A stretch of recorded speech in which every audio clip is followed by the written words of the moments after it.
Just who in Pakistan is involved in these attacks and what can be done to stop them? For more about all of this, we are joined by Lisa Curtis. She is a senior research fellow in the Asian Studies Center at the Heritage Foundation, and she joins us tonight from Washington. Thanks for being with us.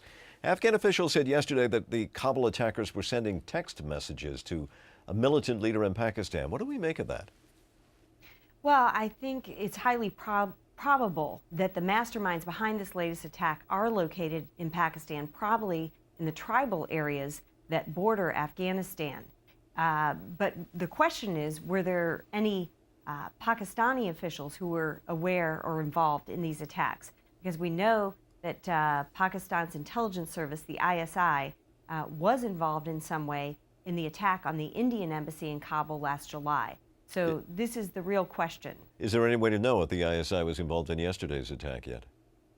Well, I'm sure there are intelligence analysts looking at this right now, but I think the problem is that Pakistan does have links to very dangerous terrorist elements such as Jalaluddin Haqqani, who was seen as responsible for the attack on the Indian embassy. So I think the key here is that Pakistan needs to break its ties to all of these groups. Otherwise, it does stand to get implicated anytime there is a major attack by these terrorist groups. Special Envoy Richard Holbrooke just left Pakistan. He had meetings with the President Zardari there.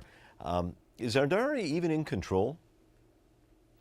Well, President Zardari probably would support cracking down on these extremist elements in Pakistan, but he is not in full control. We have two power centers. We have the civilian leadership led by President Zardari, and then we have the military led by Chief of Army Staff General Kiani. And it's the Army that is in control of the policies of main interest to the U.S., which are policies toward Afghanistan and Pakistan. So unfortunately, we have to deal with both power centers if we really want to accomplish anything in Pakistan. And this is very complicated. Well, I want to turn now to Pakistan's acknowledgement of deeper involvement in the Mumbai terror attacks. Is it a coincidence that this admission comes right after Mr. Holbrooke's visit? And what comes next in this story? Well, this is a positive development that Pakistan has finally admitted that the attacks were launched from its territory. And yes, it does follow the visit by the representative Ambassador Holbrooke. And it also follows 2 days ago, Pakistan made a very unhelpful statement indicating that it was delaying the investigation into the attack. So probably there was a message from Ambassador Holbrooke indicating that this was not helpful. This wasn't just about India-Pakistan ties. This group is an international terrorist threat.